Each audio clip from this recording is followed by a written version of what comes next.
Jackson County Town Hall discussion on issue 1. That's an issue that's very important to all of us. I'd like to invite our panel of speakers to go ahead and come up and take a seat at the table. Judge Michael, Ms. Harris, Judge Regan, Judge Music. I think he's ready to take a seat. Close by. And I'm going to turn it over to Judge Music this time for some opening remarks. Okay. Do I need this? I talk in here every day without one. But welcome to the forum about issue 1, statewide proposal called the Neighborhood Safety and Something Else Act. Many of us here tonight have a certain position that we feel it's not a positive act. It's something that should be defeated. There might be someone that doesn't, and they're welcome to speak too. It's an open mic, open forum. So having said that, and I get to talk anyway back here, I will hurry it up, and I would like to go ahead and move along. And I guess we're going to do the panel now, right? Okay. So handle the mic.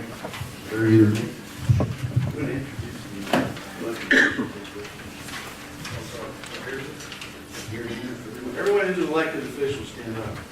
Everyone go ahead and stand up for us. We'd like to go around the room, if you wouldn't mind starting on this side and introducing yourselves, starting with Mayor Heath. Mayor Randy Heath, City of Jackson. Eric Brown, City Council President. Kim Milliken, Mayor of Colton. Rob Leonard, Village of Oak Hill Mayor. Seth Michael, Clerk of Courts. Sheriff Ted Frazier, Jackson County Sheriff. Dr. Alice Frazier, County Coroner. Charlie Hudson, Wellston City Council. Connie Pelletier, Mayor of Wellston. Rose Walters, County Recorder. Lee Hubbard, County Treasurer. Jerry Hall, Commissioner. Thank you. We will start the panel discussion now. We will open up for questions at the end of the panel discussion. I think everyone knows that I'm Judge Music, and this is Judge Reagan, Judge Michael, and Robin Harris from GJM, or Gallia Jackson Meg's Board of Alcohol. Mental health services. In that order, yes. Thank you very much. So I guess what we'd like to do is start with questions, but if we have to start talking first, we can do it. I'd like to, I guess, unless anyone has a question right off the bat, I'd like to let Judge Reagan speak to some of his thoughts on issue 1. He's a very quiet person, but when he talks, I think it pays off to listen. In my experience. I don't mean a mic, but thank you, because I've never been accused of being quiet before, so that's new. Good evening, ladies and gentlemen. I thank everyone for coming out here tonight. Issue 1, on its surface, may sound attractive. Why do we want to incarcerate people who have an addiction issue? Shouldn't we be treating them? While we might be able to agree with that idea in principle, issue 1 is a horrible way to carry this out. Now, they talk about issue 1 is going to save the state of Ohio millions of dollars, and we're going to take that money and put it into treatment.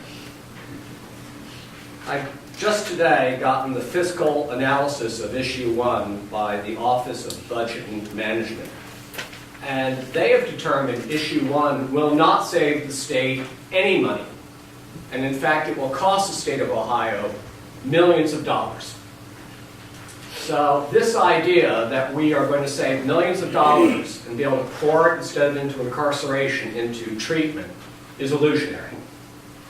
That is just simply false.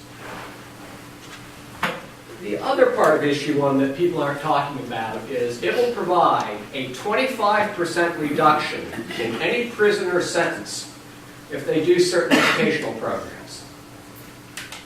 First glance, that might sound okay. But let's think about who that will apply to. If you have someone in prison for rape, you have a child molester, you have a murderer, this would allow them a 25% reduction in their sentence. There are some crimes that when they get their sentence, I believe they should do the entire sentence. I don't know what educational program merits a rapist, a murderer, or a child molester getting out 25% earlier. I just don't know what it would be. Now, if you think that's going to save money, maybe it'll save money for the prisons, but it will not ensure the safety of this community, any community in the state of Ohio, nor is it going to save any money. This is simply going to increase crime. Now, the other aspect of this, any felon who's put on probation, that's just not drug possession, any felon who's put on probation, if they violate the terms of their probation, they cannot be sent to prison at all. The only time they can be sent to prison is for a new felony. So, we have someone convicted of a felony. We decide they're worthy of going through a treatment program, and they walk away from the treatment program. I think that merits punishment. You've been given a second chance, and you've walked away from it. If issue 1 passes, that would not be a reason for incarcerating them in prison. And the only way you could put them in jail is if you found they were a risk to themselves and the community. And that's simply unacceptable. First of all, it's going to put the burden on us. We are going to have to pay to house those people in jail. But where is the incentive for people to do rehabilitative programming if you walk away from it, there's no consequence? I don't see where that's positive. I don't see where that helps rehabilitation. I don't see where that ensures the safety of our community. You know, sometimes it has to be the carrot and stick approach. The stick being incarceration, prison. I think it's the threat of that that gets people into treatment initially. These people often don't like the thought of treatment to begin with. It's changing their lifestyles, giving up something that some of them frankly enjoy doing. But after they've been in treatment, sometimes they start to realize, you know, I could have a better life. But it's often that threat of, if I don't do the treatment, I could be incarcerated. You're taking that away. The other aspect of this is they're saying, well, you know, these are people who, they're just possessing drugs. They're not dealing drugs.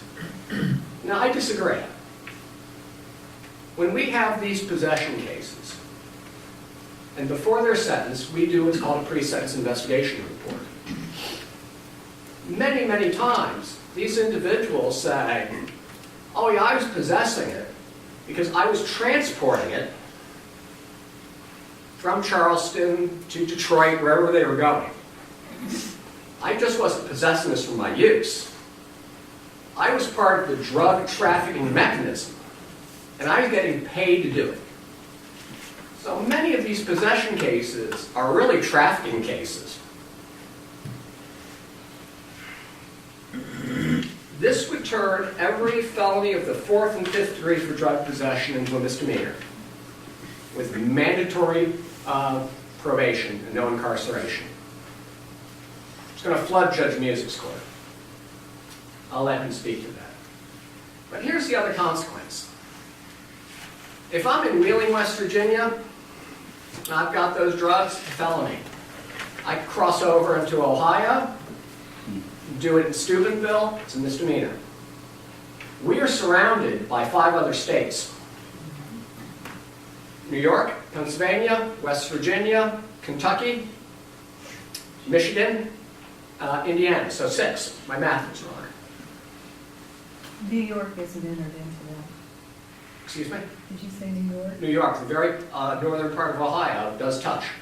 New York?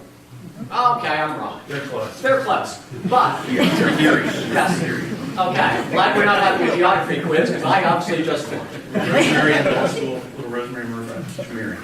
But people from these surrounding states are going to cross into Ohio. Do your deal. If you get busted, it's a misdemeanor with no incarceration. You stay in these other states, it's a felony everywhere. We are going to become a magnet for drug dealing. That's going to lead to violence. That's going to lead to increased crime. It's simply a bad idea. Now, I believe we need some criminal justice reform. But the way to do that is through the state legislature, where the Sheriff's Association, the Prosecutors Association, the public defenders, mental health, treatment, the courts, all get to have input on this. The County Commissioners Association. So we can craft legislation that makes sense. This makes no sense. It was drafted by people outside Ohio who don't understand the situation in Ohio. It's bad policy, it's bad for Ohio. I'm clearly against it. Thank you, Judge Reagan. Judge Michael, you want to speak now? You want to I need a microphone because I'm so quiet. Yeah. I'm not gonna, I can't beat that. That was very good and you know, an excellent overview of what is wrong. I guess I want to talk more philosophically in the sense that, again, whether we have, and that's the point, if we have a debate about what is proper in terms of what Ohio wants, that's a legislative issue which many, very complex. And we have this would be a part of it, this is not an act. This is a constitutional amendment. That means that every law about drug abuse that is covered here will have to conform with language that doesn't really conform to our already existing law. So we won't really know what this means till it works its way through courts for the next 10 or 15 years, and individual cases come through to interpret what those words mean to us. And everything passed by the legislature has to conform to this because this is constitutional, not legislative. Everybody in this room should have, as Judge Regan just alluded to, the opportunity to be informed about and form their own opinion about all of these issues. Now, I've been at this for a long time, way longer than anybody, 27 years. And the climate has changed so much. I never believed that I would have to learn about the things that we're dealing with. We all thought that's big city stuff, that's never coming here, you know, they're all going to do that in Cleveland. They found that we were easy targets, right? And the drug dealers are here, and they come and go, and they do things. Our law enforcement does the best they can. Courts do the best they can. We will be hamstrung by this. Now, I've never really sat down to think about, well, how does this go with juvenile justice? Because we're not criminal in the sense that criminal procedure is in the adult court. So there's a whole issue that I really can't comment on. The vast majority of judges that I've talked to are really afraid of this because of the lack of predictability and the lack of public input. And I think that we're being misled from the few commercials that I've seen pro this argument. Not that I haven't evolved in my own thinking about how we deal with drug issues and that it's a societal problem that we really must address. But when you take the discretion away from the judicial system and the incentive away from law enforcement to, you know, you have to think how discouraging it's going to be for people on the street that are trying to deal with these folks, and the law enforcement people put their safety on the line every day in these, you know, very unpredictable situations. To think that that all gets discounted from their point of view because of this language, I just really agree, and I guess I'll go there at my final statement. This doesn't belong in the Constitution. That's the number one thing. if everybody in Ohio thinks this is a great idea, then let's get the legislature to pass the law. What we find is that those laws have to be modified because the climate changes and all those, the factors that affect all of us and our safety need modification through the years. Well, you can't modify the Constitution like you can modify the statutes. And in that sense, I think this takes it out of our hands and your hands, and I don't believe that's good for our state.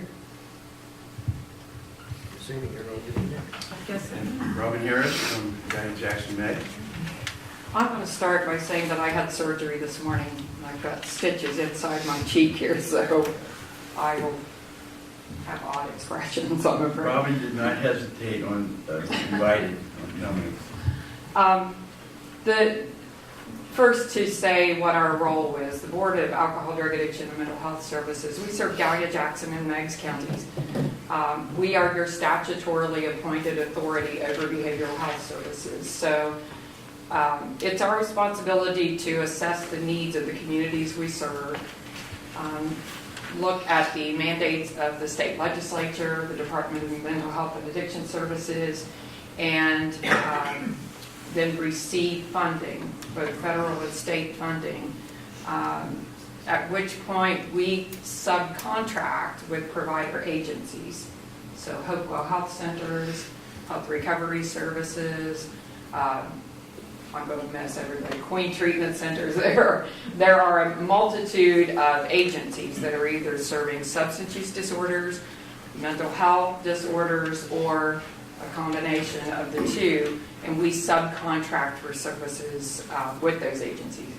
Now, because of our particular position in the Ohio Revised Code, we actually are forbidden to take an official stand on a ballot issue.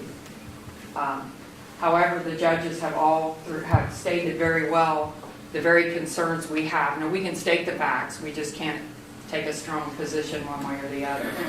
And so in looking at the facts, I mean, there is just no denying that this constitutional amendment does not provide for people to get the treatment they need. Currently, the way it stands, and especially I know here in our counties where we have well-functioning drug courts and good partnerships with law enforcement, people who want treatment in this area generally get it. Sometimes we have to travel a bit to get certain types of treatment, but our judges do a very good job of trying to work with people and get them rehabilitated rather than just imprisoned.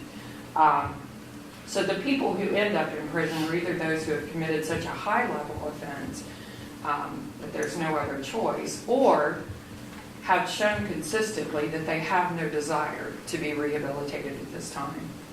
So this amendment does not force anyone into treatment. It just keeps them out of jail. So if a person is consistently showing to one of our judges that they are not willing to enter rehabilitation, enter treatment, achieve recovery, we can know that they are not going to go knocking on the doors of one of our treatment agencies just because their criminal offense does not send them to jail. So from a treatment perspective, even though I can stand here and say, for a person who really wants recovery, even though it's a very, very difficult road, people do achieve recovery. We have people sitting in this room who have. Granted, opiates have presented a particular difficulty in substance use disorder treatment. Very, very difficult to treat, and we're struggling with that. Our legislature is struggling with that. Our State Department is struggling with that. They're struggling in Washington, D.C., and we're constantly adjusting and instituting programs to try to be more effective in treating people. We will continue to do so. The analysis from the Office of Budget Management that Judge Regan mentioned is very important to us, because if I am standing here looking at a treatment system that frankly is already stretched thin, and we are looking at more people presenting here on the street and causing difficulty in the community because of their needs. The Office of Budget and Management has made it very clear that there's an illusion in this description of this amendment, and that somehow money will be saved and then shifted down. I don't know how many of you have worked in these systems as long as I have, but I've rarely seen the money shifted down. We could go back a long way with that one. And we are seeing an increased difficulty in who's presenting, even in Judge Michael's court and across the 3 counties with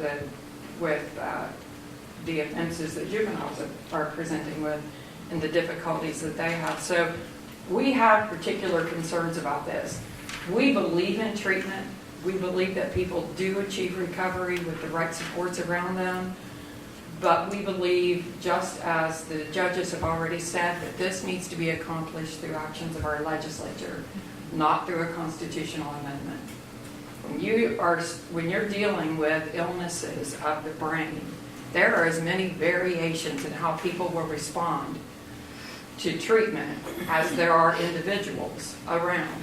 So anything that sets a rule or a new program in place that prescribes treatment, we know going in we'll have to adjust and readjust and have a lot of meetings and argue with one another about it and try to figure that out and then readjust the money, and all the time talking to our legislators.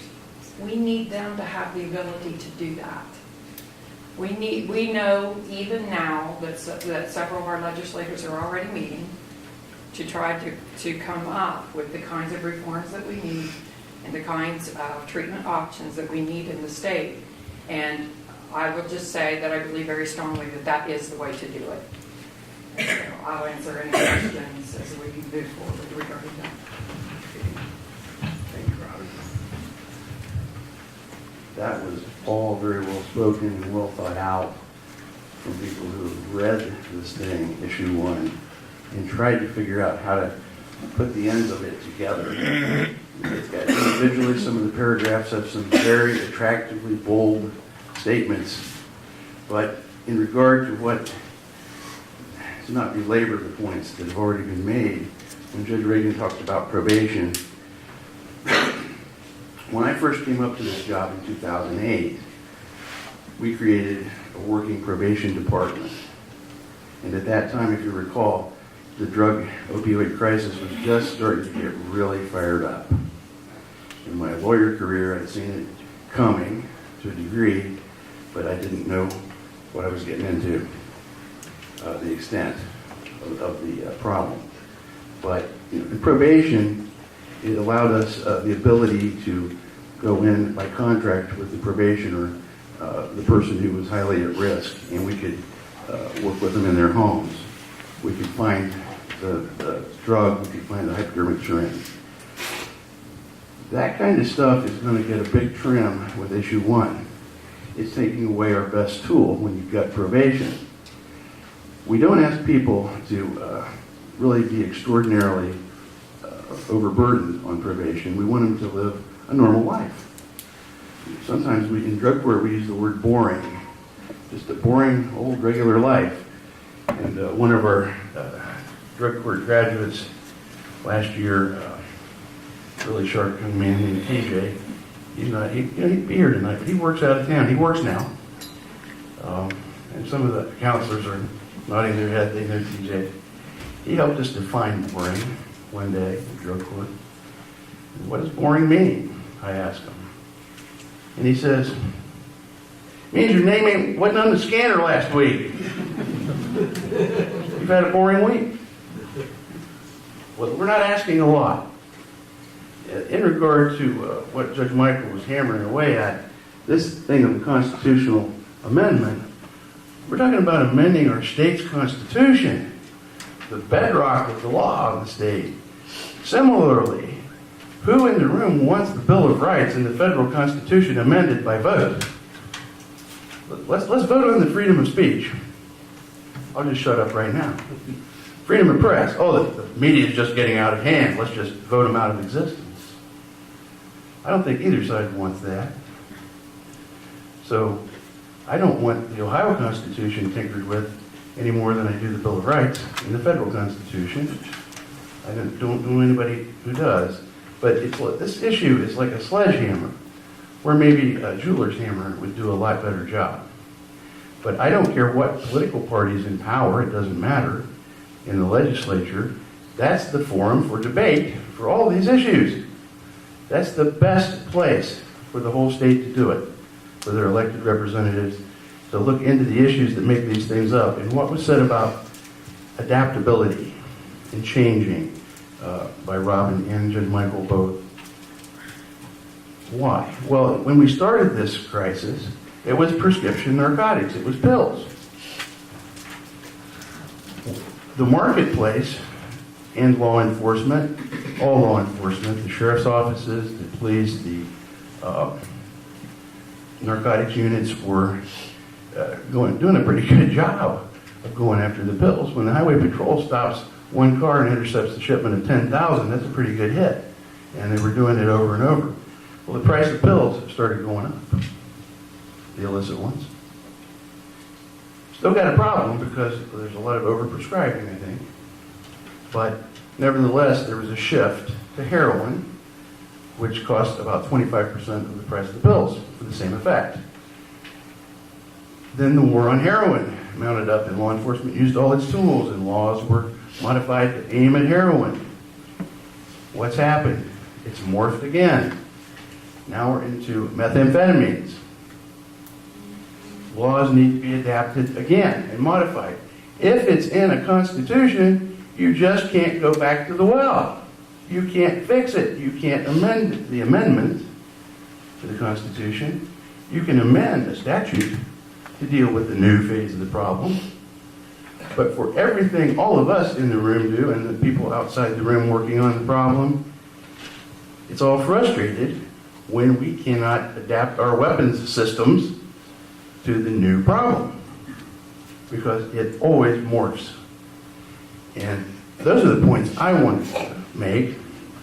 I'd like to move on to questions and answers now for anybody on the panel out here. And then we're going to let anybody who wants to stand up and state their position, who they are, do that if they wish. So questions, please. Councilman Hudson, Charles Hudson from Walston, you want to stand up and come up here and say your question?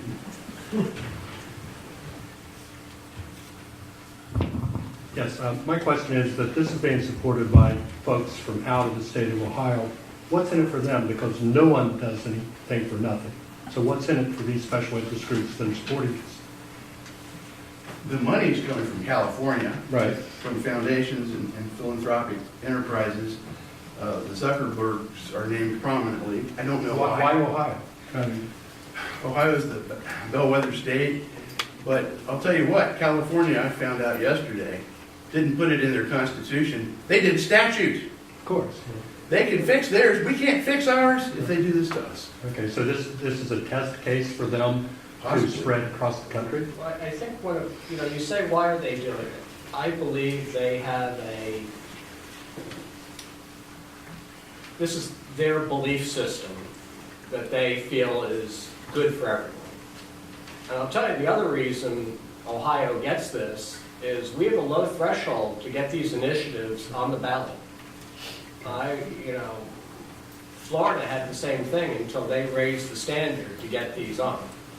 So there's some discussion about maybe we need to raise the standard to get these initiatives on. But I think we're targeted. Low-hanging fruit, basically. Okay, thank you.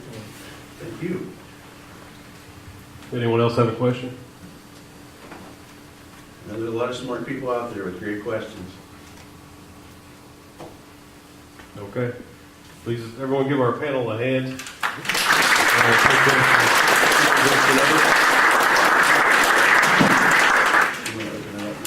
Yeah, now we're going to open up the floor to some guest speakers. If you did not sign up on the sheet, feel free to come up once we get through everyone that had signed up. Lisa Parker is first on the list. My name is Lisa Parker, for those of you that don't know.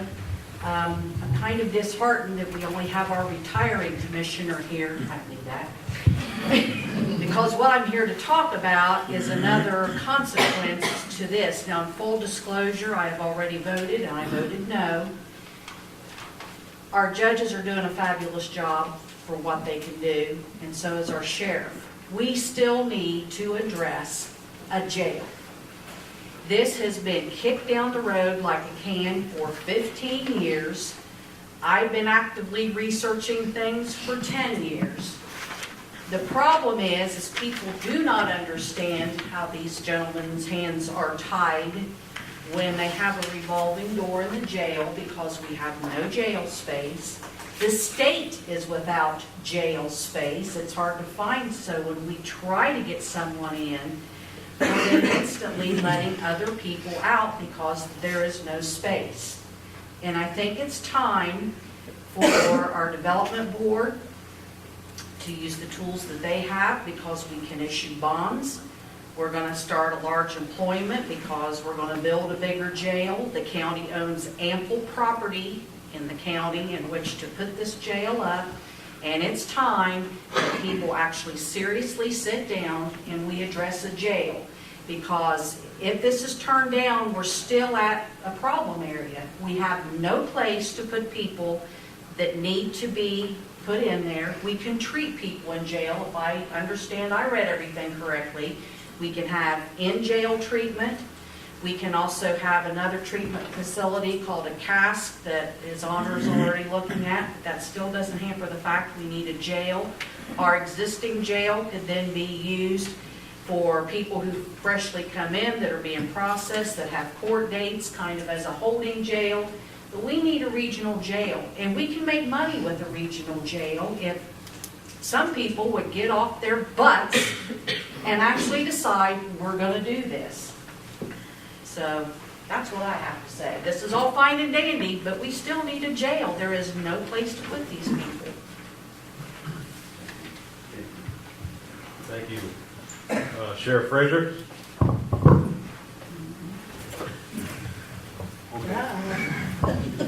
I really don't. I mean, I'm a strong supporter of issue one to say no to it. I was going to give you some actual facts, but I'm going to let Dr. Frazier give that because she's got the statistics for it. I mean, I can't express enough how this is going to affect us.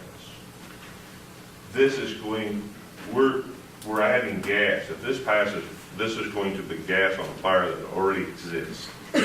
You've got the Mayor of Colton here, you've got the Mayor of Jackson here, you've got the Mayor of Wellston here, you've got the Mayor of Oak Hill here. At some time in the week, I probably talk to each one of these people at least once. And sometimes in a week, I might talk to them 3 or 4 times because there's a problem, we got to fix it. And the only way to fix this is working together to say no to issue 1. That's bottom line. Because we're going to get all kinds of problems. We've already got problems down here in Southeast Ohio. We're finally on the map. Does that make sense to you guys? I mean, I will use Jerry. Jerry, how long have you lived in Jackson, Ohio? Since 1974. How long have you been on the map where somebody said, oh, you're from Jackson, Ohio? Not very long. It's fact. Jackson County is on the map now. We're not on the map for a good thing. I'll tell you that right now. It's because of drugs. Because for the first time ever, I know I did it, I started it. We keep track of everything. We keep track of our ODs. We keep track of deaths. We work with the coroner's office. We work, Amanda here, and Robin, they help us in the jail. We give services in the jail. Never happened before. But we open the door up. Some people you can fix, but they want, how should I say it? They need to want to stop. It might take 3 times to OD. It might take 3 times to give them Narcan. That 4th time, they might clear up. If they don't, they die. We try. We have to give them the tools to succeed. And that's the only way to do it. Issue 1, if it goes, we're in trouble. Bottom line, we are in trouble. And we won't worry about having to build a jail. Because like the city of Jackson, city of Wilson, Jackson County, we truck people from here to Wood County, Fulton County, Monroe County, Van Wert County, Shelby County. Everybody's doing the same transports. We're finally on the page where if somebody's got a transport to go, we got a transport to go, we'll throw one of their officers in and we'll take the van and we'll go. But if issue 1 passes, Katie, bar the doors, because it's going to get ugly. Innocent people are going to get hurt because they have no respect for themselves, let alone for the innocent person. I mean, there's a case in Gay County, a guy OD'd like 5 times. They narcaned him 5 times, and they killed an old man on the road in Gay County. You know, the thing about it is take that and add it with issue 1. It passes. 20 grams. Anything under 20 grams is a misdemeanor in the 1st degree. No jail time, correct? Right? No jail time. Can you send them to rehab? No, because you can't send them to jail. We're not going to be allowed to use the jails Lisa would have us build. They won't let us if this thing passes. I've had deputies OD'd on fentanyl. Fentanyl. Very minute. OD. Had to take them to the hospital. That caused workers' comp. Mr. Hall was the president of the commissioners last year. How many times did I call you in the middle of the night and say, this is what's going on? 4 or 5. And he means anytime, 4 o'clock in the morning, 1 o'clock. Because everybody's got families in here. Those deputies over, I get tearful now. Those deputies over there are like kids to me. They're like kids. And I send them out here, and they're going to die from an overdose. And they've never touched dope before. How much fentanyl does it take? Let's, A pin, just a how much gram. is 20 grams? Yeah. I think 20 grand. Correct me if I'm wrong. I've not seen the report. Hang on for a second. I've not seen the report yet. Remember the OD or the fentanyl exposure over at CRC? RCI. 20 people OD in jail for less than a half a gram. Less than a half a gram, 20 people. It takes 0.005, anything over 0.005 of carfentanil will kill you instant. Instant. Now, I get emotional because when I talk about the kids over there, you don't have any idea when you send these people out to do a job and they get shot, they get killed, they get hurt. Who's responsible for it? Me. Issue 1, and I'm sorry to say it, is bull. It should never be here. If you'd like to pass that around, it's very little bit of carfentanil. Oh, I know. Okay. I want to make sure people It's understand. very minute. Or fentanyl, I'm sorry, I said carfentanil. I'll let the coroner talk. Sheriff, can I ask you a question? Yes, sir. Why would our northern sheriffs support this? Do you have any idea? You go north, they got money. They got a budget. They've got hope, Huh? and their citizens have hope. Yeah. They got money. That's it. They got money. They don't fight. Every dime that I get in the budget, I watch every nickel, every penny. I watch it like a hawk. I never went over budget. Never went over budget. But you've got to remember, the life of a deputy is a life. It's not a job, it's a life. These guys they'll help anybody, they'll do anything. But it's their life. Yes, they have families, they have family troubles, they have everything like that. But they'll still go out and do their job. Up north, I worked up north. You do 8 hours, you're done. It's a job. It's not a life, it's a job. Up north are promises. I know they're promises. I don't get into it. Jackson County is my home. Jackson County is where I set my roots up. I'm not from Jackson County. I'll die here. If we don't take it over now, we're going to lose the battle. Children's Services got a levy on the ballot. Okay, a lot of people don't like Children's Services, but guess what? They're trying to get ahead of the curve because we're dealing with kids now. If you've never seen an OD baby, it'll make you cry. It'll break your heart. We're dealing with dope and these kids with these ODs that we've never dealt with. They're starting to come of age, 9, 10, 11, 12. But they got problems that we don't know what's going on with them.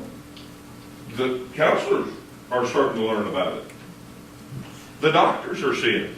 The thing about it is, that issue's got to pass too. That has to pass. Because if you don't pay now, guess what? You're going to really pay down when you get blind. It costs you a few pennies today. It'll cost you dollars the next time around. The thing about it is if you don't start looking out for your county, and if you don't look at it as a whole and start working together as a whole, we're going to fail. We got to stay together, and we got to work together. And hopefully issue 1 will go down in a flame. I hope it does. Because if it doesn't, anybody else got any questions for me? I'm sorry I get emotional when I speak because this touches home with me. You know what? She'll talk all that. Go ahead. Yolanda's like a little sister I never wanted, okay? I'm joking. Go ahead. Does your office use Narcan? Yes, sir. Every deputy, even I carry Narcan. How many times have you used that in the last year at your department? Off the top of my head, I'm gonna say maybe 20, maybe a little bit less. I can tell you how many overdoses we had. I brought notes. Those are confirmed. Okay, those are confirmed. I'm gonna say, I know last week we did 2 or 3 last week. Now, I explained something else to you. We get our Narcan through the health department. It started out, and the only thing that came from the government up north that was good was Narcan 3 at first, but they gave us Narcan, and we carry Narcan. Now, the problem of Narcan, and I'm going to explain this to you, is it has to be in room temperature. It has to be maintained. You can't just throw it in the car and leave it, because it'll expire. It's hard on it, get cold, it's hard on it. So the deputies, when they get in and out of their car, now, if you'll notice, when I started out, I never let the deputies take a take-home car home. Only supervisors did. Within this last month, I've let them start taking cars home, and I'll explain that to you too. I let them start taking cruisers home because they're working with me. They'll go, if they're closer to a call and they're off and they're at home, they'll go to it. If I call them and say, hey, it's just down the road from me, they're gone. They'll do it. It doesn't cost me anything because we work it into their time. But it's a response. It might be a car crash. It's happened on car crashes. But we've started that. But the Narcan, yeah, we did that. We just got done training the guys with tourniquets. So they're all going to start carrying their own tourniquets. Why is that? Because they get shot. We get more guns pulled on us now than any. Our caseload is way up, judges. Yeah. I work with these 3 judges pretty much every week at some point. We all get together and talk. If there's something we can do or some way we can cut money, we cut it. Do we not? But I have to get them trained with tourniquets because we don't know what people's going to do anymore. We just don't. Narcan, tourniquets, first aid kits. We even have AEDs in the car. Never heard of that before down in Southeast Ohio, have you? But we got them. Anything else I can answer? Y'all, I forgot about you. I don't know if it's so much a question as a concern, but, you know, and I think of fentanyl and I think of like the public health hazard. And Alex, please correct me if I'm wrong, because I'm not a medical person, but here's, you know, since it takes such little fentanyl and, you know, I can answer, but I know where you're going with it. Nay, I don't know. I know where But you're going. anyway, if we get, you know, and I do feel in my heart that they're absolutely correct, that we will get that influx of more dealing. You know, and I think of just even a family going to Walmart and they get a shopping cart, you know, and they've got their baby. And you see where I'm going with that? Does everybody realize that car fentanyl, you know the difference between fentanyl and car fentanyl, right? Fentanyl comes from China. Car fentanyl comes from a laboratory in the United States, right? Both of them, you can make them both. You can make both in laboratories. Okay. Car fentanyl is an elephant tranquilizer. It can go airborne. Do you know that? It can be carried and you can get it just out of the air. Fentanyl, you get it on your skin and it'll just a salt grain. A salt grain. A salt grain is 1.0, no, 1,000. Is that right? 1,000s? 1.1000 is enough to kill you. Now, you try to explain to a wife or a husband why the deputy got an overdose. Because the wind caught in the car, blew it up in your face. You know, you got on your skin, you patted somebody down. How many times have we had people come to court messed up? A lot. You know, what's the first thing we did? I mean, we put gloves on. And I hate to say it, but I hate that anymore. You're kind of scared to shake somebody's hand because you don't know without gloves. You know, yes, sir. Just today, your office brought money, county treasurer's office. $30,000. Drug confiscated money. We have to take that to the bank with gloves. Yeah. You wait until we seize it, we go to the bank to count it. We're all standing there with masks on, counting that money. With gloves, masks, because we don't know. Do you guys realize that money, the currency, the United States currency carries some type of illicit narcotic on it? Mm-hmm. That's why they changed the law back in 98, where we couldn't do forfeiture if the dog hit on the car. Was that 98? I know we just can't take it. We have to have compound for another reason. But there's a law out there that they changed on that where we couldn't just take the currency. Does that answer your question? Any other questions for me? Thank you for your time. Thank you. Thank you, Sheriff. Coroner Dr. Frazier. I think you do the bus acting. My note's on his hands. You probably can hear me without it, but hold on a second. I got my paper. Okay, just in Jackson County alone, since the first of this year, we've had 17 confirmed opiate overdoses of the 73 coroner calls that I have had to respond to.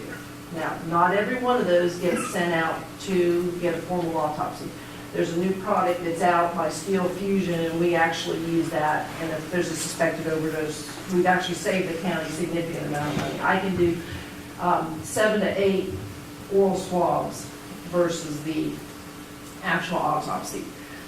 Now, of the 17 confirmed calls, 22%, that's 22% of the calls that I go on are just strictly opiate overdose.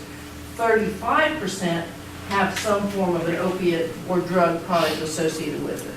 So, if you take it just in that respect. Now, if you step outside my world and go into my other world, where I'm an emergency room physician, if I don't see at least 5 opiate overdoses in a week, whether I'm in East County, I'm in Pike County, I'm in Circleville, up in Pickaway County, it's a fluke. Because I can tell you, the use of Narcan's going up. When the incident occurred over at Ross County, our facility opened up our doors. We took every patient that was not being transported from the jail or from the prison to Ross County, to Pickaway County. I contacted my associates that were down in Pike County and said, you take any walk-ins that are coming in. And then what happened in the emergency room? What you guys didn't hear, why did that doctor collapse in the emergency room? Because the stuff was aerosolized. And when he ran down there to help his associates, his physicians that were in the ER, he ran down to help intubate a patient, and the patient that had the drugs on him sneezed, he collapsed. And then I had one of my partners, one of my anesthesiologists, laying in an intensive care unit for 24 hours. Fortunately, nothing bad happened to him. So it doesn't happen just in the law enforcement group. It doesn't happen just in the courts. It doesn't happen just in the jails. And the problem is that I don't want to see anybody's kid die from it. I don't want to see your spouse or life partner or whatever you have, friend, family, whatever. I don't want to see that happen. I don't want to be the guy that has to come out to your house and say, hey, your family member died of an overdose. But unfortunately, things are turning that way. And when you talk about 49 grams of heroin or cocaine, that's equal to 19 grams of fentanyl, which is equal to 1.9 grams of carfentanil. And most of these people say, oh, it's bad drugs. It's bad drugs to us. It's not bad drugs to the drug dealer because they're lacing them with the intent to kill you. And I can tell you it's called a hot load. I just dealt with somebody the other night who got a hot load because they wanted to kill him. Because why? He narked them out. So what did they do? They took a little bit of heroin, mixed it with a little bit of carfentanil or fentanyl, and hooked them. Then when they came back, they found out that they were a narc, so then they doubled the dose, killed him. But now you've got the other issue. How do I hook you? How do I hook you on the drugs? I give you a combination of carfentanil or fentanyl with heroin or cocaine, and guess what? You're hooked now. I don't care how bad you are. You say, I can only do it one time and I'm good. I'll never do it again. Yes. Because that drug is so potent because it's not made with products. It's not made pharmaceutical grade. This is all home grade. This is down home product. What's it made with? And I think Ted can agree with it. It's made with red phosphorus, and we're making it with battery acids. We're taking lithium batteries, unrolling them. You take parts out of the lithium battery, then you soak them in, I think it's lighter fluid or some sort of a car fluid. And from there, now you've got your product. You put them in there, you put a couple of little products in there, you boil it down, and then guess what? Now you got the product. What they aren't telling you is a sugar packet of these drugs, which is about your 19 grams, is equal to what's going to kill these people. And if I can run around with a sugar packet in my pocket, all you're going to do is slap me on the wrist. Thanks, Judge. I appreciate it. That's great. But Well, I just informed, use the mic so the camera can hear. That's why I had the mic. I didn't know. Well, you didn't tell me. So, but the thing is you're talking a sugar packet. That's all you're talking about is one sugar packet is the amount of drugs that they're talking about slapping you with on the wrist for. Now, I know that you can take these and you can make a lot of money when you start splitting them and mixing them, but that's for the drug dealers and all that. But the problem is who's it hurting? It's hurting all your family and friends. So that's what I've got, Jack. So, any questions? You talked earlier the patients that you see each week. How many of those are repeat offenders in the same day? As the judge mentioned earlier, or someone mentioned earlier about the guy in Gallia County. How about the same day? How about the same week? I saw one lady 5 times in 1 week. And I spoke to her every time, and I said, the next time you come back, you're going to end up doing more, you're going to be close to death. By the time the week got done, she had 22 doses of Narcan. My cost of Narcan is $90 a box. Okay? That's just my cost. Now, it's not the hospital's cost, that's my cost. That if I went to the pharmacy and bought. Now, put that burden on the EMS. But what's the cost if you go to the pharmacy and buy it? $35. And the thing is what they're doing is they're forcing the ERs, or encouraging the ERs, let's put it that way. They're encouraging the ERs to hand out these kits, they're called Narcan kits, to a family member or somebody that comes in that's overdosed. Well, guess what? I've got 20 kids sitting in one of the jails that I cover that they didn't care to use the kit. And then we've also got what's known as the Lazarus party. Lazarus raised the dead. Well, guess what? I'm in charge of the party. I hold everybody's Narcan. As soon as you quit breathing, I walk over, give you a dose. Hey, don't do any more tonight. That's what they tell them. So I can tell you that it's not uncommon that we see somebody day after day, or maybe twice in a day. It happens. Ross County last week had 22 overdoses on one day. And I'm telling you, the stats for their ER, they're seeing 120 to 150 patients a day. 22 patients were drug overdoses. You know, they all go home, we sit on them for 4 hours, and they get to go home. So is that reported to someone like Jack Music? So that he knows, okay, Susie's been in the emergency room 4 times in the last 3 days. No, we're not allowed to. That's a HIPAA violation. Yeah, it's a Health Information Protected Act. I cannot release any information. If you call the hospital and say, is my son or daughter there, and I ask them, hey, can I tell your dad that you're here? No, don't tell dad I'm here because I overdosed. I can't tell you. All I can say is, there's nobody here by that name. That's all I can say. So yeah, do we see the people repeat? Yep. Do I see the people repeat offenders? Or like when I go to the scene and all of a sudden I see 3 guys standing off in the corner. Well, geez, you guys were at the last scene that I was at. Or if they're truly your friend, they wouldn't drive by, kick you out of the car, and drive off. That's the usual. Hey, my buddy's out here in the car, he's not breathing. Okay. So we run out, grab them out of the car, throw them on a gurney, turn around and expect to ask them who they are, and they're gone. So I can tell you, I work 4 ERs, and I've just seen it all over. It's the same thing in every facility. It doesn't matter where I go. It's just a variation of what the people look like, or what the mentality or the population or whatever their understanding is of the drugs within their community. Yeah. I have read that 19 grams of fentanyl, which would be a misdemeanor in the issue 1 proposal, is enough to kill approximately 10,000 people. You are correct. That is accurate. Yes, that you are correct. Wow. Yeah. And you get slapped on the wrist for 19,000 people. If I shoot you with 1 bullet, I get life. 1 gets you life. Let me, take your thumb, hold it up. That, from the top of my fingers, that's an 8 ball. That's 8 grams. At that full of cocaine, heroin. That's cocaine, heroin. Cocaine, heroin, and meth. That's 8 grams. Now, mix it half and half. Oh, it's not even half and half. Well, it's more, but I'm just giving you half and half. So that, right there is enough to wipe out this room. Actually wipe out half of Jackson County.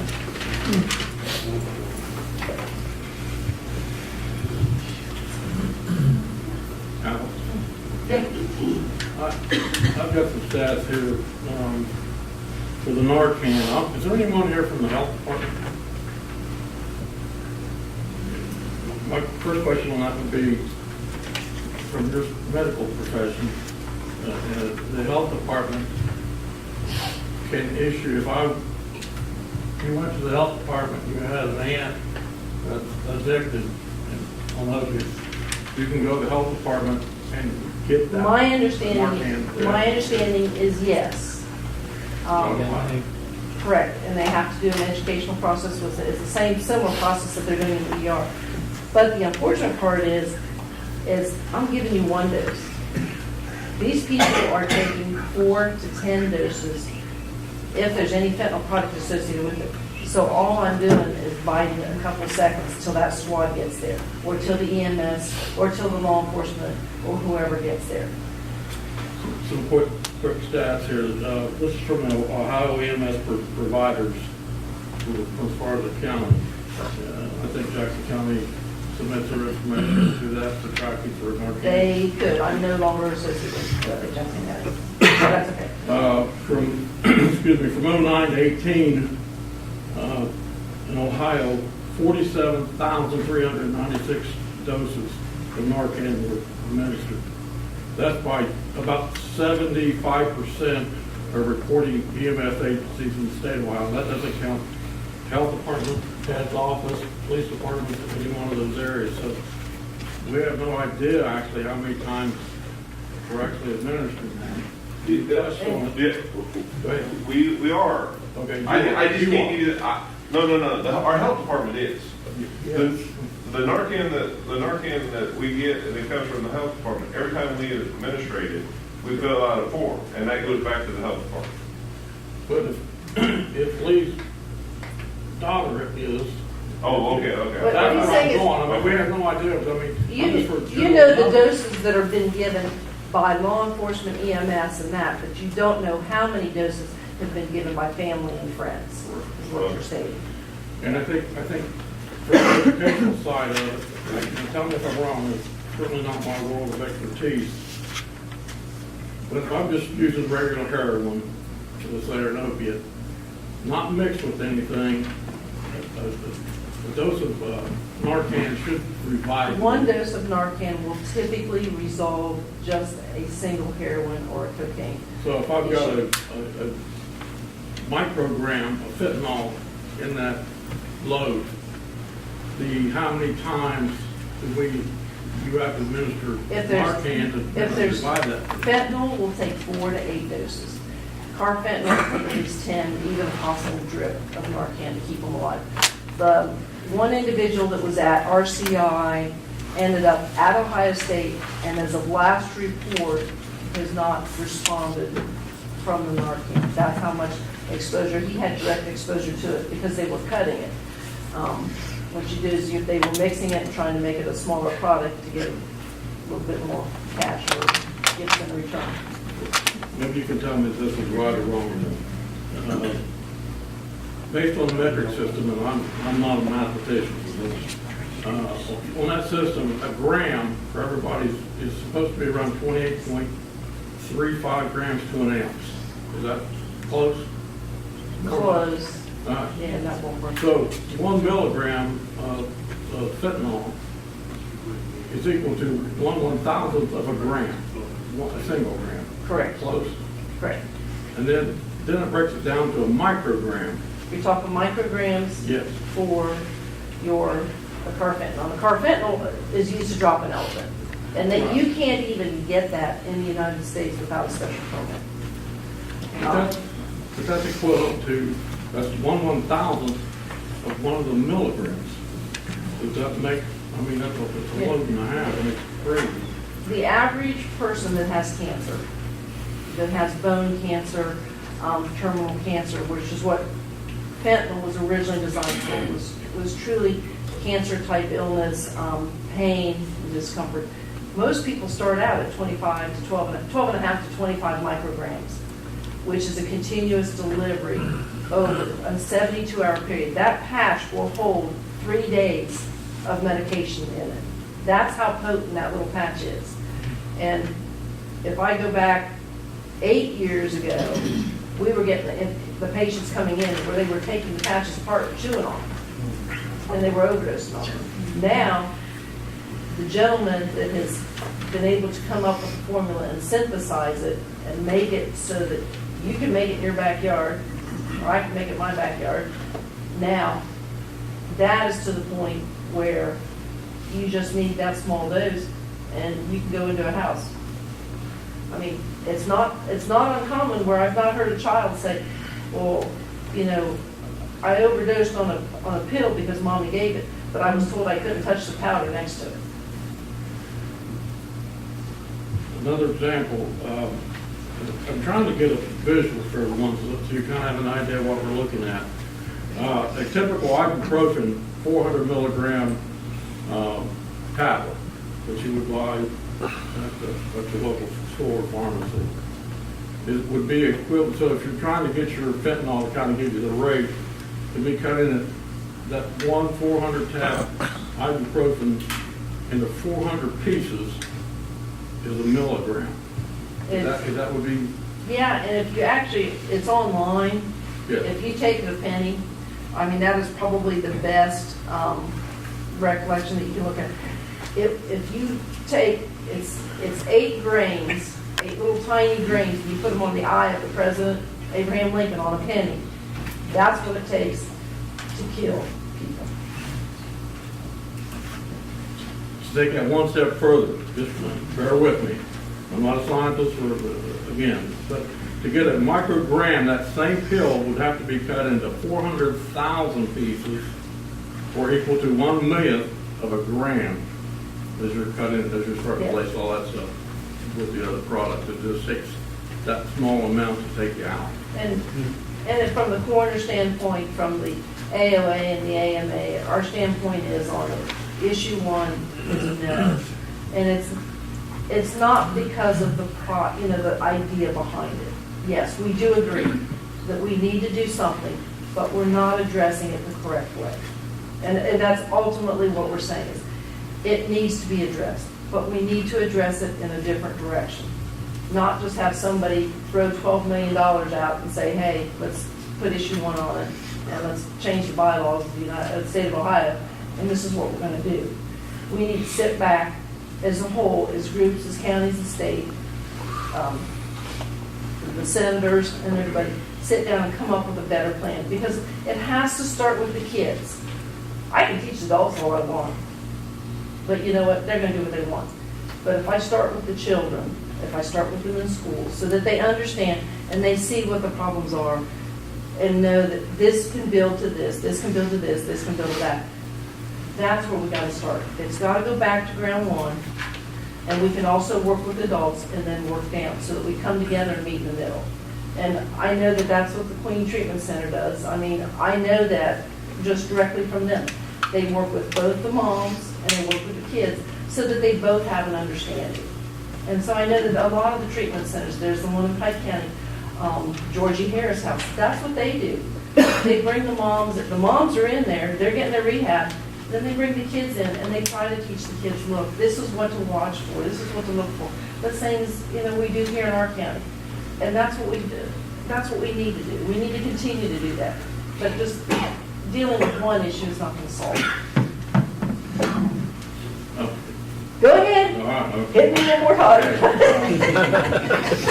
We've all heard the term pill doctor, for most of us have, I'm sure. I was told today by someone in the medical profession that to avoid some of the legal aspects of the drug use, that the physicians are now learning to Neurontin. I won't say It's gabapentin or Neurontin. And that's an uptake in that prescription world. Is that correct or incorrect, or are you seeing that? Oh, no. It's been going on a lot longer. It initially started with tramadol when they started coming down on the physicians about your Percocet, your Vicodin, and your pill doctors. They developed a product that's called tramadol, or Ultram, or you can have Ultracet, which has Tylenol in it. They brought that product in, and they said, look, it's a great pain reliever. It doesn't have bad side effects. But that's what we're told. You market it, tell me there's no bad side effects. Hey, it's good. They had Toradol, which is the strength of Percocet without the side effects of Percocet. But one of the side effects is it causes GI bleeding. It puts you at an increased risk for ulcers. So they kind of said, okay, you guys can only write 5 days of that. Now they've gone to Ultram. Gabapentin will probably be added as an official, like probably grade 4 narcotic within the next year or two from the information that we're receiving. The problem is, though, it's overprescribed. The problem is that they've punished the physicians, and then unfortunately we've punished those that need pain medication. There are people that need it. I'm not denying that. And the problem is that when you come into the ER, the first thing you're told, you got to go tier 1. And tier 1 is medications that are anti-inflammatories or non-narcotics. Then you can go to tier 2. If you fail tier 2, then you have to be referred to a pain clinic. Well, the thing is, I have the same license as doctor over here. I have the same prescribing rights as he does. But he says, well, I'm not gonna write for him because, so then they make us look like the bad guys, because we have to tell them, you need to go back to your family doctor. This is a chronic pain issue. We're the emergency room. We take care of the acute injuries. The family physician has to then refer you to a pain management doctor. That pain management doctor may not get you into 6 or 8, 10 weeks. What do you do at home? You lie in pain. The only doctors that really got a reprieve from a big portion of it were the oncologists, because they know bone pain is bone pain, cancer pain is cancer pain, and they're not trying to hold back on those people. And that's kind of where we're at. And unfortunately, you go to the emergency room and you get frustrated. I'm not going to lie to it. I've been called everything and under the sun because I wouldn't give somebody something. It turns around and then it's a multi-system failure, because what happens is the ERs are then paid based upon what are known as Press-Ganey scores. Press-Ganey scores then fall back. Well, if I don't have a good Press-Ganey score, it's because I didn't give you something that you wanted. Well, you got a 4 out of 5. Well, that's 80%. That's a B. But they want you to have all A's. And so guess what? Now you only get 80% of your pay. So everything's been set up in a system that's going to collapse the whole medical system, but it's also then going to collapse around us all. Whether it collapses around law enforcement, it collapses around the judge, or the court systems, whatever. Everything is collapsing, and nobody's taking the stance to stop it. Let's rebuild everything. Let's stop where we're at, and let's fix the ship now before it hits rock bottom. You're good now? I'll go over what I want.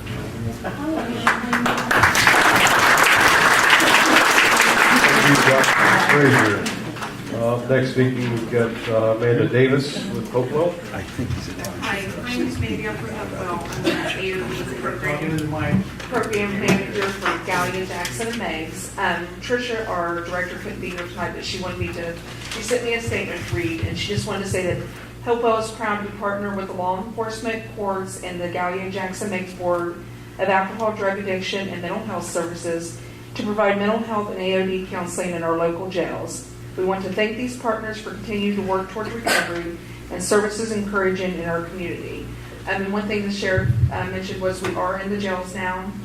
We provide mental health and alcohol and drug counseling 3 to 4 days a week over there, and we also provide crisis services. So we are trying to start in the jails, providing that treatment for when they do get out, that we can continue that along with them if they will.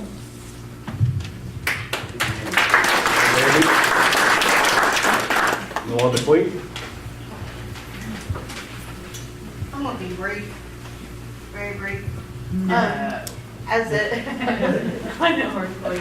As the director of a nonprofit, I have to be very careful because I am not allowed to lobby. But I will tell you my concern is that, for many years I operated a residential treatment center here in Jackson. The people, the ladies that we would get that were court ordered, unless there's a substantial jail sentence hanging over their head, they don't stay. Why? There's no repercussion unless our biggest successes came from the people who said, you know what, I'm done, I want help, please help me. But the ones that are court ordered, if they don't have the accountability, if it's not there, if there's not somebody watching them and monitoring them and leave them to their own devices, sometimes you have to protect them against themselves. And if there's no repercussion, why do it? And that's just all I have to say.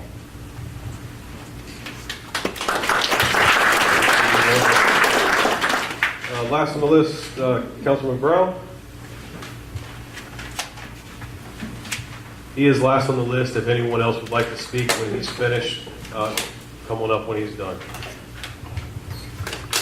Okay, I just briefly, everybody's done a great job this evening with some of the facts that they've shared, but I'd like to go back to the children that this affects.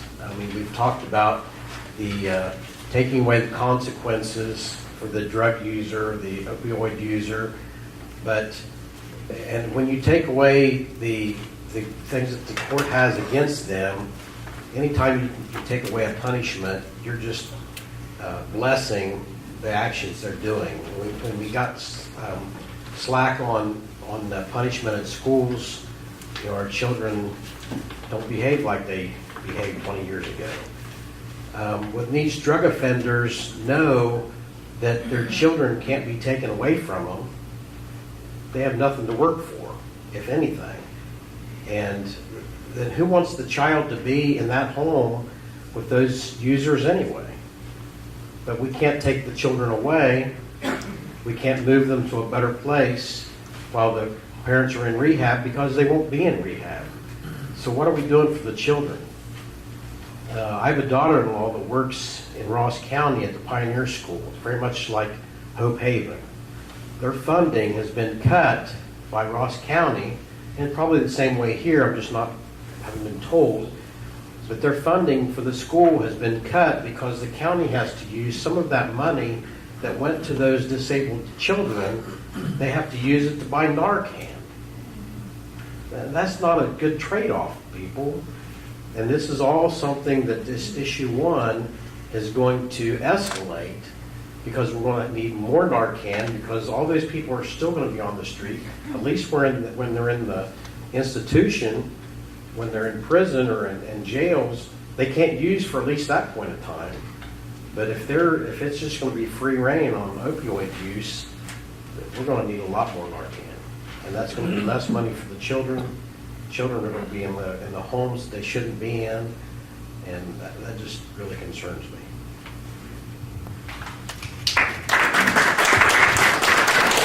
Thank you. Karen Hood, Ms. Becker. Good evening. My name is Karen Hood. I'm with Spectrum Outreach Services. And I was looking around a while ago, and I told Diane there's 4 of us here from the class of 77. Eric Brown, Randall Evans, Lee Hubbard, and I. I've known Randy since I was 6 years old. Probably in our wildest dreams, growing up in the 70s and graduating, we never realized what Jackson County would be like. I've been here all my life.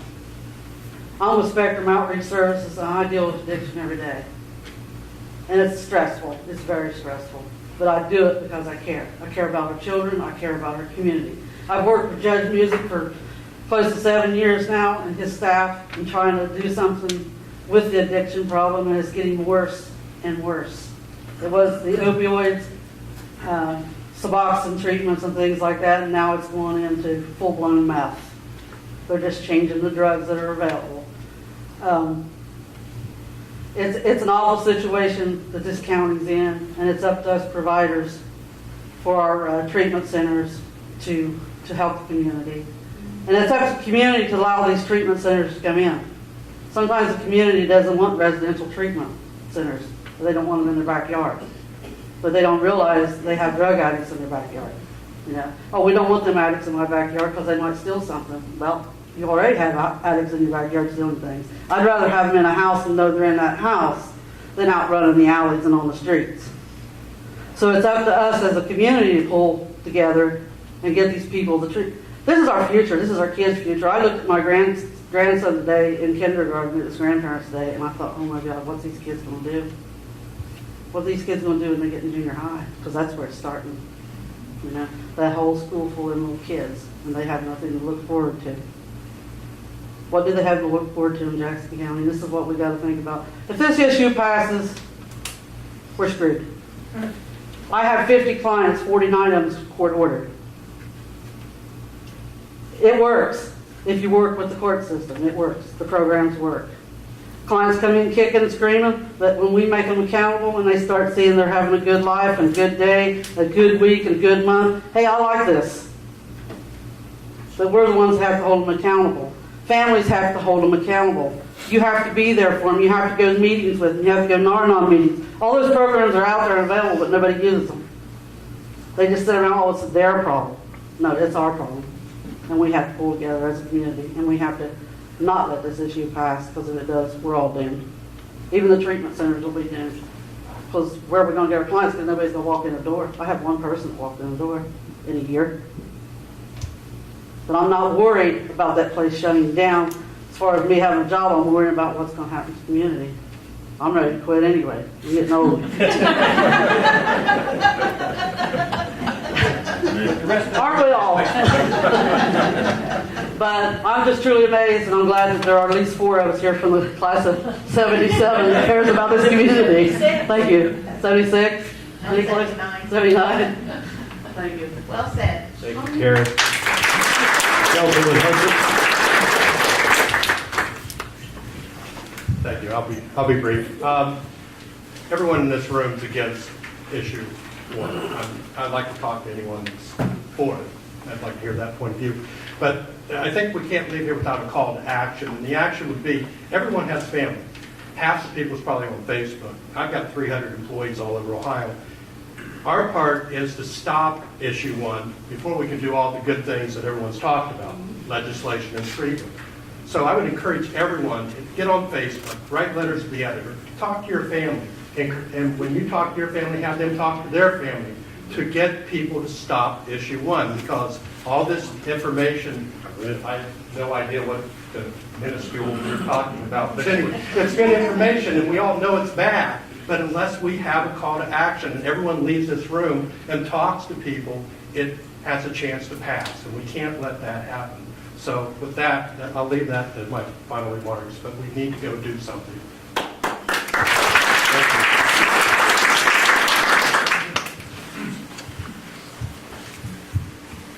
I'd like to follow up what Charlie said. You've heard our panel tonight and our speakers, and everyone in this room is pretty much opposed to this. I don't know if you believe in polls or not, scientific polls. We know they can be wrong from time to time. And I've been following the polls on this issue. 2 weeks ago, believe it or not, this issue was expected to pass by 16%. Now, as of this morning, listening to WLW Radio at Cincinnati, it's down to about 5%, which is within the margin of error for scientific polls. I don't know whether those polls are accurate or not. I'm not going to take that chance. I'm going to vote no on this issue. But it's in the big cities is where the support is coming from for this, not in the small towns like us. So, as Charlie said, it's critically important that you do everything you can to get the word out to your family, to your friends, Facebook, Twitter, phone calls, whatever it takes. Get the word out now and ask them to vote. Even if they don't want to vote on anything else on the ballot, this is so important. You just have to get out and tell your friends and your family. Thanks for that point, Charlie. Good introduction. That was Lee Hubbard. Wendell Brunton up next. Democratic Party Chairman. Put the timer on me. He did. He set the clock. I know he did. What I want to say is everything I've heard up here has been very positive, and I agree. I understand we're all here for the same reason. That's to help put down issue 1. Now, as an average citizen in Jackson County, I'm not in the trenches. Okay, I'm not in the trenches with the judges or the law enforcement, but I'm worried. I'm very worried about what's going on in this county. I have been since I've been in this county. It doesn't look good. So what I would have to ask everyone here, we're all of average intelligence or better, what can we do? We have to help the law enforcement. We have to do what it takes to help the judges out. Rather than just sit back and let your neighbor do it. We're an intelligent group of people in here now. We need to do something. And what Mr. Walters was saying about breaking down the aspirin pill, put this in your mind. It's dust. We're talking about dust in the air, airborne. It's not like throwing a rock. It's just airborne. That'll take out this whole room. And if that doesn't scare you, then you people are a lot tougher than I am, because it worries me. So let's get busy and do what we can to help them out. That's all I got. Mayor Heath. Can everybody hear me? Shut this off, Mary. You will need it. Can you hear me? Oh, I knew you could. The only thing I'd like saying, I'd like to point this out. Sometimes at night I watch the Charleston, West Virginia news, Channel 8 and Channel 11. And if you look on there about every other night, they're going to have a major arrest for either a rape, a robbery, or a murder, and they're going to give the address of that soon-to-be felon as Detroit, Michigan. And every one of those people who they arrest from Detroit, Michigan, guess what? They know where the Apple Water Tower is. They've all seen it. And a lot of people don't even realize this, but I heard somebody was saying the other day that a lot of drugs that come to Ohio University comes from Cincinnati. Well, to get from Cincinnati to Athens, you have to go through Jackson. And, you know, if issue 1, you know, is defeated, obviously we have to be able to battle it. You know, after it's defeated, we have to be able to have a place to incarcerate these prisoners, and we have to have officers out there to do their job. And I know every one of us have struggled with how to fund law enforcement. I know the challenges Jerry has every year. He tells me, you know, every time. I certainly know what Connie has faced in Wellston. Sometimes maybe one officer on duty to cover the whole community. Right now, at the end of this year, I will have had 6 people either resign or retire from my police department. I'll be down 6 people. And so whenever you start adding those up, you know, we all know it's important that these people are incarcerated and dealt with, but we have to be sure that we invest in our communities, in Wellston, in the county, in the city. We have to make sure that we think it's worth the investment to stand up and battle these things. I know that sometimes when the judge has had problems, you know, finding a place to incarcerate people, I've been called in for, can we call that consultation? I think so. Okay, I think that's a good word. Perfect Storm Friday? Yes. But, I mean, we're taking, as the sheriff said, we're taking prisoners as far as Bowling Green on a regular basis, Woodsfield and Bowling Green. And I think if the sheriff was here, he would still say, he would agree with me, prisoners, the criminal element, are going to come to the place of least resistance. And if we do not keep up our law enforcement to fight this war, we'll be the place of least resistance. So I think those are things we have to think about when we look at the entire picture. And appreciate the men and the women we've got out there in the Sheriff's Department, Wellston, Jackson, Oak Hill, all of those people who are out there fighting for us. Thank you.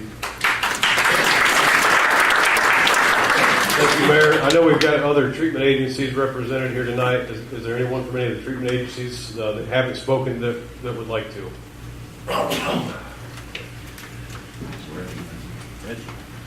Reggie Robinson.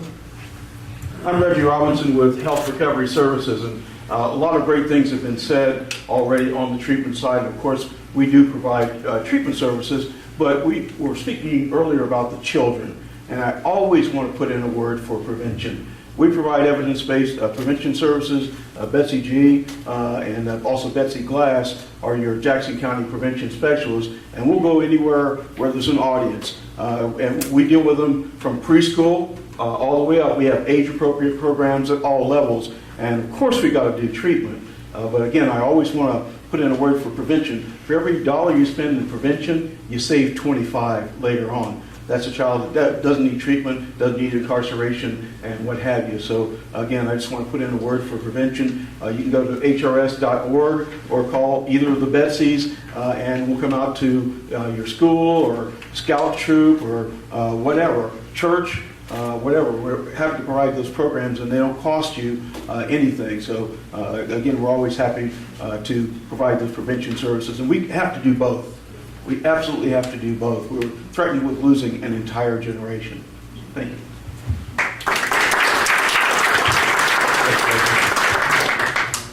Is there anyone else who would like to speak? Betsy, how about the coalition? Judge Music asked if I would maybe say a brief word. I'm going to say two things. First, The official thing, since I am involved in a nonprofit, I won't talk about issue one. What I will tell you is that I've been a provider in mental health services and behavioral health care for probably 30 years or so. And worked with Reggie, and I've worked with Health Recovery through the years, Tri-County, now Hopewell, and we're trying to do a little bit in a little outfit called Prison Behavioral Health Care. We do intensive home-based care in homes throughout Circleville all the way down through Jackson, all the way down to Pike County. And what my heart tells me is that we do have some obvious and clear concerns that have been clearly addressed tonight.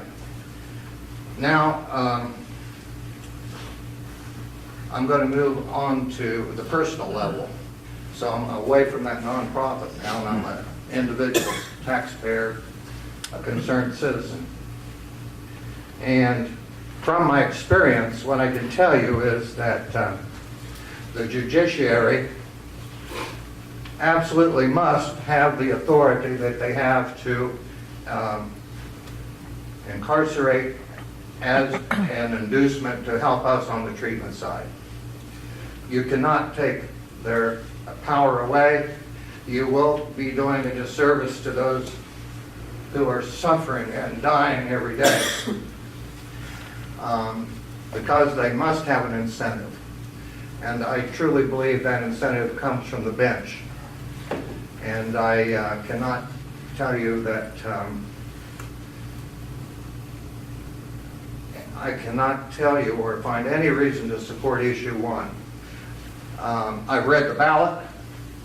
I find in the ballot, even Robin, when I look at the treatment piece and the last piece, there's nothing there that gives me any guarantee of any funds. We've been underfunded in behavioral health care for 30 years or more. And we do need treatment dollars, but they will not come from this issue.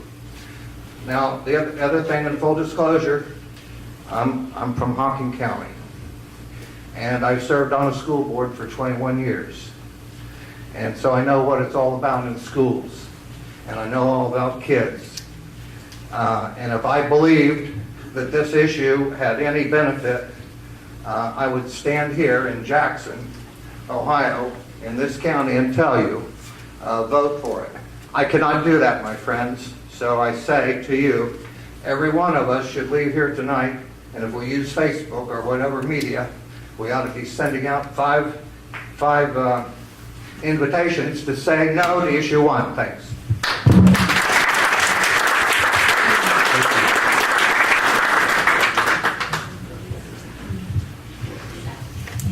Wes.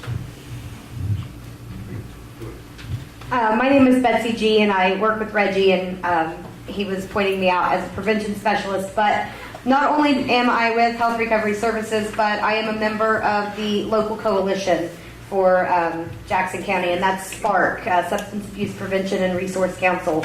And the meetings that we do, the activities that we put together, that ranges anywhere from prevention work with like the Red Ribbon Rally and the kids last week, to making sure that people out there know that there are resources available.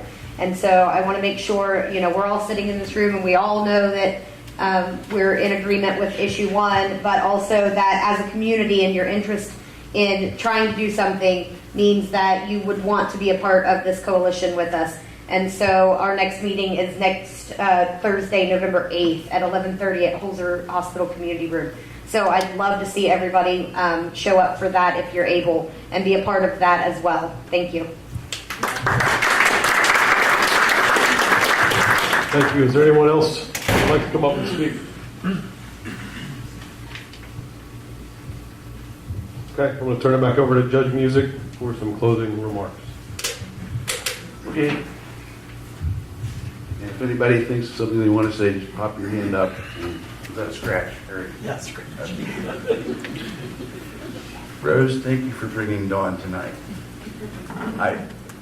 That helped me. I never thought about the math. Not like that. That's very illustrative. Jerry, or Commissioner Jerry Hall, come on up. Grab that thing. Go ahead. Well, really what I'd like to say is, Lisa, I wish I had an answer to your question. I don't. Except it costs a lot of money,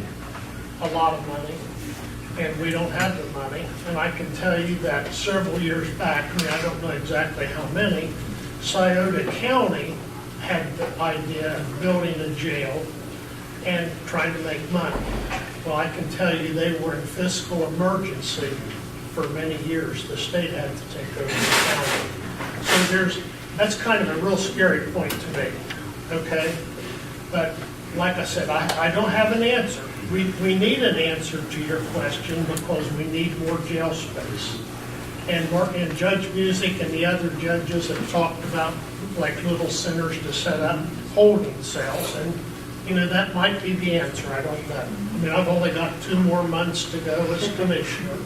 But the thing that I want everybody to know is what a good job the elected officials in our county, what a good job they do. Because every one of them, and don't just take my word for it, every office holder who is an elected official in our county works with them. They are all understaffed. And the reason they're understaffed is our county budget is almost $2 million short of where it should be. I'm just going to say that I'll round it out and say our budget for Jackson County Commissioners is $7 million. It should be $9 million. And it goes back to many years ago where there was, well, I'm not going to say anything good or bad, but what happened then, and there's nothing we can do about it. But, whether it be the judges, the sheriff, the recorder, the clerk of courts, whoever, they're all working understaffed because we don't have enough money for them. And there's no way that we can get that money back. If you would want to just find out how true I am in what I'm saying, call Pike County, call Adams County. Those are both counties that have less people in them than what we do. We have 33,000 people. I believe Pike County has like 30, Adams has like 29. Both of those counties have approximately $2 million more in their general fund budget than we do. I mean, just call and find out how much, their judges have to work with, and check and see how much our judges have to work with. Because believe me, I mean, and even like the sheriff, the sheriff is probably working at $400,000 to $500,000 less than what the Pike County sheriff or the Adams County sheriff is. And I mean, our elected officials really need to be, I mean, I don't know what they need to be, but they all do such a great job, and they do it all understaffed. So we need to give all the elected officials a round of applause.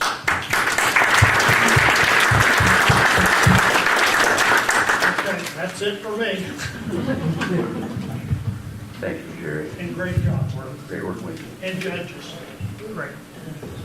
Anybody else think of anything? Mark? Yeah, Ron Quinn, you want to come on up here? No, I just got a question. I know the city, we've been told, spends around $1 million a year transportation and housing prisoners. Huh? I don't think it's quite that much. Around. Spend a lot. Do you know how much the county spends? A lot. A lot? I don't know. I probably have it on tablets in there that I can tell you what Okay. entities spend, but I couldn't tell you off the top of my head. Where I'm getting at, Too much. I just think a jail would actually fund itself, and we could house prisoners from out of town also. There's something to be said for that, and to that end, we did ask. Yes, Jerry? Well, it's easy to say a jail will fund itself. I mean, hey, a jail will fund itself, we can rent out more beds. But you have to understand said, Mike. Well, am I not talking loud enough? I just don't know if the camera can get you. Okay, a jail, you can't just go out and build a jail like you build a house. It has to all be state and federally inspected.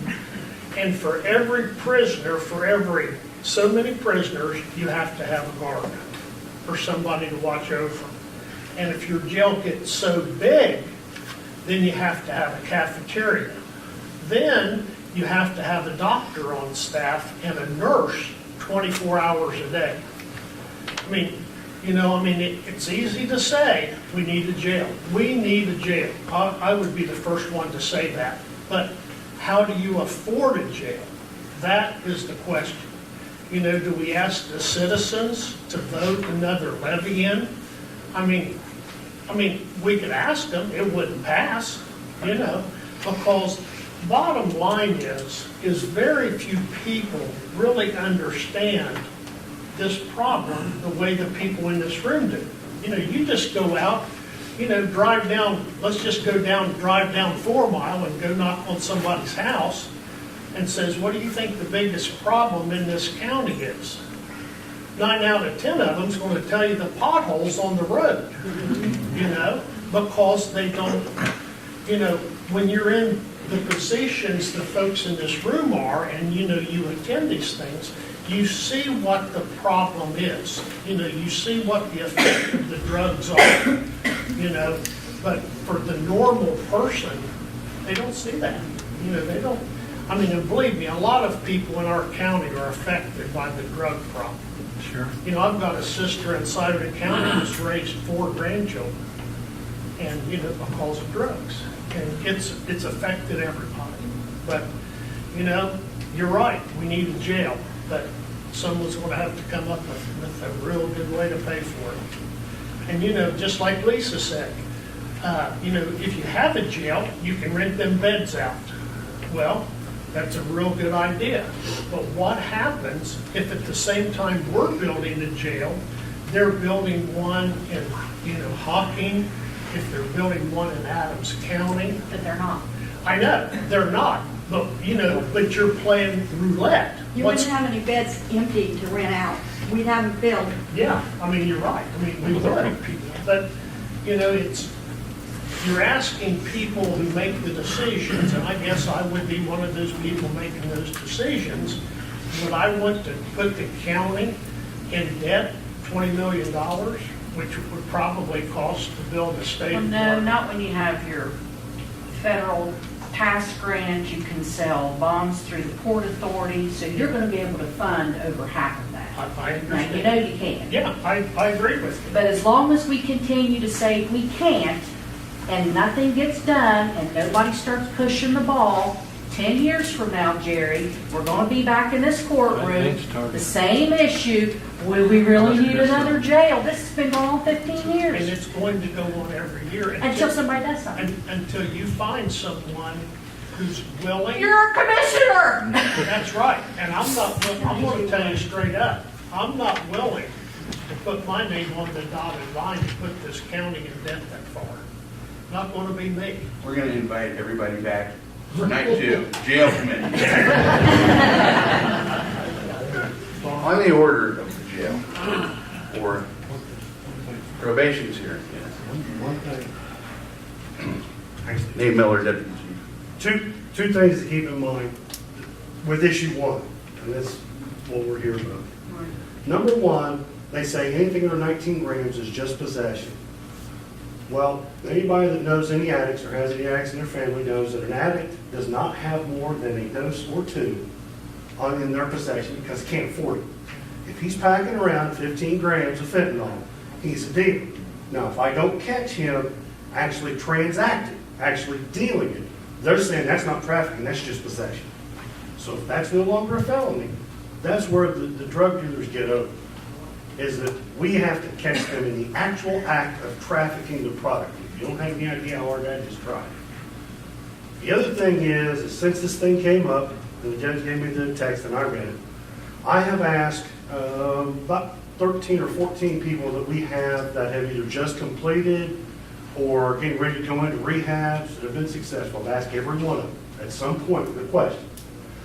if I wasn't holding a pile of jail days over your head, would you have gone in the first place? And these are the ones that have come back, that hated my guts, wanted to kill me, that have come back and thanked me for sending them. And I have yet to have the first one say, oh yeah, I would have sent it. Every one of them said, well, no, the jail sentence is what forced me to go. I'm glad it did, and now I want to do better. But I didn't want to do better until I was looking at all of them jail days. So that's what's at stake with this issue. No, that's fine. So,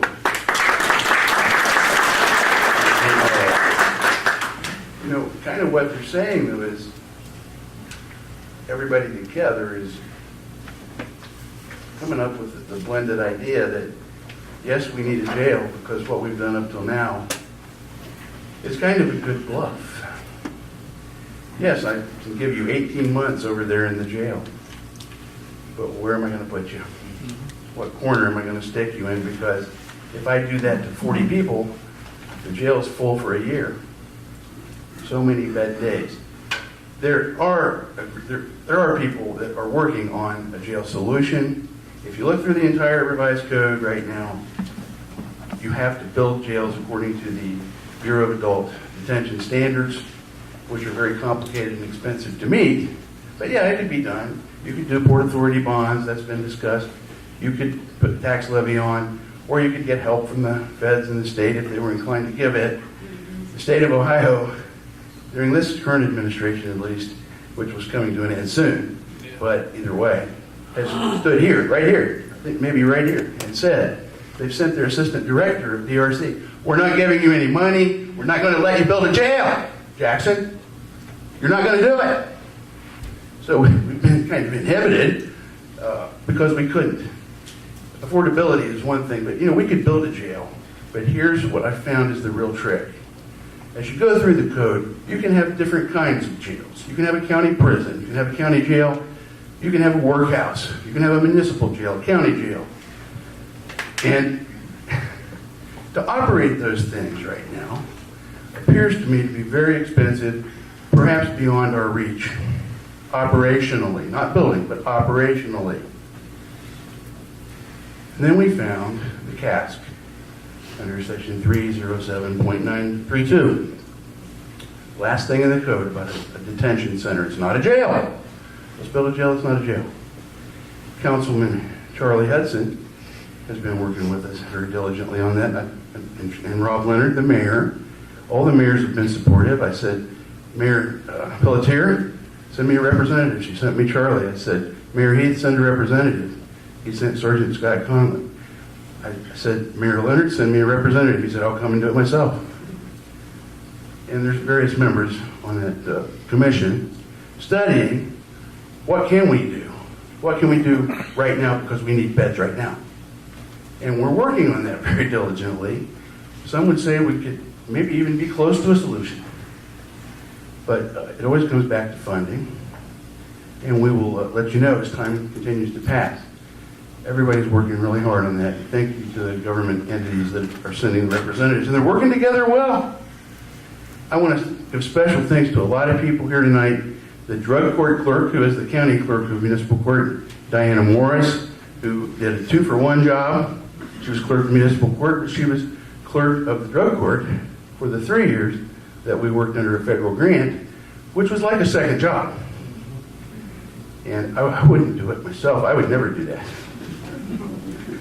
But that was a lot of work, and Diana did it willingly and for no extra pay. Amanda Davis with Hopewell.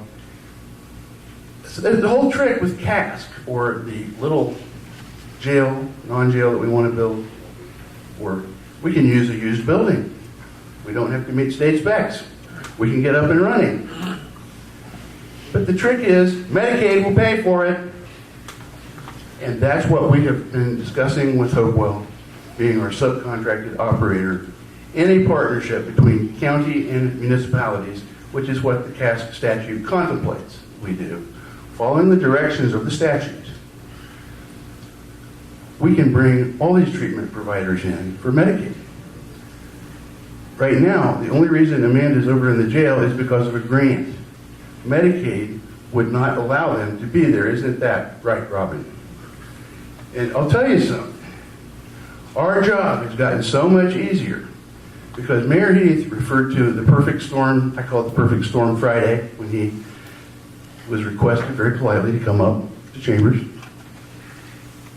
We had a gal in Middleport hang herself. Did a pretty good job, but she didn't kill herself. The one 2 or 3 cells over slashed her wrists. All Jackson PDs.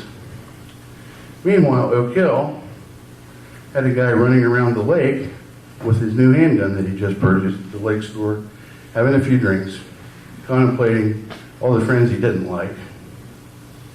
And thirdly, we had a sweet little old lady from up north out on the highway on her way to court because she'd been peeping in windows in Wellston the night before. And she got lost in her car on the way down from Wellston. The highway patrol called and said, "What shall we do with this woman?" I said, "Please bring her to court. Half of Wellston's in here waiting on her right now. She's a half hour late." So for the 4 candidates, and I called the Athens Mental Health Center and gave them their courtesy call. I don't do that anymore. John, this is your 3-minute warning. Okay. I'm sending over 4 people. The director over there wanted to commit me. Robin saved me, I think. She spoke up for me. And she said, we're not the ones that cut the beds. But those people all get serviced through the help of Hopewell. In 6 months, we've treated 166 people in the Jackson Correctional Facility. Sometimes in the middle of the night, we have these emergencies that people are just in such panic disorder, suicidal, and the laws say you have to pay certain attention to them. We had no choice but to send them to the hospital. But Mandy and her associates have kind of stopped that. STEM, good job. I got to thank Rachel from HRS, who has worked with so many people. They've got her more in administrative. You do that. They do that now. They take a good worker and they make them an administrator. But her work with young people and self-esteem is out of this world. Vicki Harper, who was a PO, a probation officer, but we sent her to school to be a CDCA counselor. And she's so busy she didn't have time to do it. So I had to put her back on probation, and I've got Beth Leach here, whose full-time job is to broker people out to other places. You're looking at the court with 82 people in Naples, Florida. Tammy Saunders is here. With PRISM now, but she was with another agency. She was one of the spark plugs that helped start the drug court. And it really helped make it what it is today because we have a functional system. And it works really good. Okay, I'm 3 minutes over. I want to thank everybody for coming. I do want to say that there's some folks here that couldn't come to speak. Did Mr. Skaggs leave? I believe he had to take off. Okay, he's on the Board of Elections, and they had a recount up until just about now. Mr. Lovett, regrettably, couldn't be here. He sent a statement, which I could read, but it's quite lengthy, and he had a prior commitment. But he is definitely against issue 1, and I'm dehydrating. So, anybody else got anything? 30 seconds, Jeff. Going once? Well, that's how I do drug court. Going twice? We've got 3 minutes left, Judge. I'm going by my watch.